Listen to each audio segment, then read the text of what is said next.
NTV time, जनता की बात जनता के साथ। आजादी के 78 साल बाद भी गांव में सड़क नहीं, ये कैसा विकास। क्षेत्रीय जनप्रतिनिधि की लापरवाही भुगत रहे बेचारे ग्रामीण। पंचायत में हर महीने लग रहे लाखों के बिल, फिर भी विकास गायब। सरदारपुर विधानसभा से मात्र 10 किलोमीटर की दूरी पर स्थित गांव मूलभूत सुविधाओं से वंचित। देश को आजाद हुए 78 साल बीत चुके। इस दौरान शासन ने गांव के विकास के लिए करोड़ों रुपए खर्च भी किए, लेकिन आज भी कई ग्रामीण इलाकों में मूलभूत सुविधाओं का अभाव है।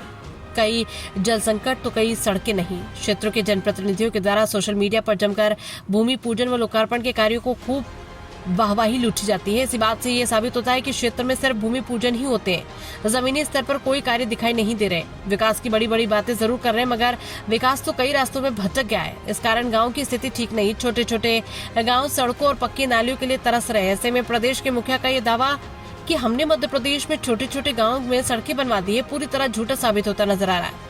एक ऐसा ही मामला हम आपको बताते हैं। सरदारपुर तहसील कार्यालय से मात्र 10 किलोमीटर ग्राम लेड़गांव पंचायत की मजरा आनंद खेड़ी का है, जहां पर अभी भी ग्रामीण कई मूलभूत सुविधाओं से वंचित थे। लेड़गांव पंचायत की मजरा आनंद खेड़ी का है, जहां लगभग 4 वर्षों से पहले RES बाग द्वारा सरदारपुर बालोदा मार्ग से आनंद खेड़ी गाँव तक 1 किलोमीटर रोड की लगभग 23 लाख की राशि मंजूर हुई थी।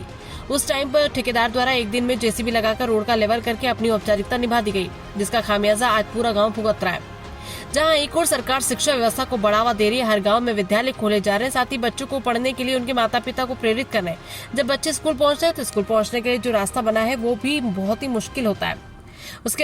उसके बाद भी बच्चे गिरते हुए स्कूल पहुंच रहे हैं, लेकिन क्षेत्र में कुंभकर्णी नींद सोए जनप्रतिनिधि इस ओर कोई ध्यान नहीं दे रहे। हर रोज बच्चों को भी स्कूल वाहन में बैठाने के लिए कीचड़ में होकर ही जाना पड़ता है। गांव में पीने के पानी के लिए गांव से दूर इसी रोड पर एक झरने में पानी लेने के लिए महिलाओं को भी कीचड़ में होकर निकलना पड़ता है। वही मोटरसाइकिल चालकों के लिए भी हर बार गिरते फिसलते ही निकलना पड़ता है। अब देखना यह होगा कि समाचार के बाद भी प्रशासनिक अधिकारी या क्षेत्र में जनप्रतिनिधि इस ओर कोई ध्यान देते हैं, या यूं ही ग्रामीणों को समस्याओं से जूझना पड़ेगा, या फिर किसी बड़े हादसे का इंतजार में है जनप्रतिनिधि।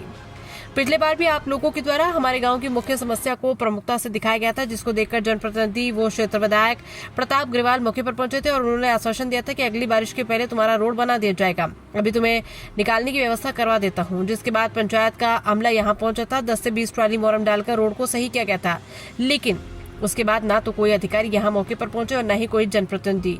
इसको लेकर हमने क्षेत्र विधायक को भी अवगत करवा दिया था, लेकिन अभी तक कोई सुनवाई नहीं हुई। अभी पहली ही बारिश में हमें आने जाने में काफी परेशानी होने लगी है। आपका जो आनंद खेड़ी का जो रोड है, ये कितने वर्षों से नहीं बन रहा है? बहुत समय हो गया। कितनी बार आप लोगों ने प्रयास किया इसको बनाने के लिए? लगभग 20 से 25 बार हमने प्रयास कर दिया। प्रताप सर को बोल दिया, उन्होंने भी आश्वासन दिया था कि हम इस रोड को कंप्लीट करवा देंगे। 10-15 दिन का बोला था, जो कि अब बरसात का समय हो गया। आज स्थिति कि देखो पानी ऐसा कैसा भरा रह गया, पर अपनी कोई सुनवाई नहीं कर। पिछली बार कुछ पेपरों में समाचार लगे थे, जिसके आधार पर विधायक जी यहाँ आए थे मौके पे आए थे। उन्होंने आश्वासन भी दिया था कि ठेकेदार से कहा कि उसका रोड का निराकरण करवा देंगे 10-15 रोज में। इसका आज तक ये निराकरण नहीं हुआ, जो बारिश का समय हो। इसके बाद विधायक जी से आप लोगों की मुलाकात हुई? उसके बाद मुलाकात भी हुई थी, बोला भी था कि बोले करवा देंगे, बाकी कुछ काम किया नहीं। आपका नाम? नरेंद्र डावी।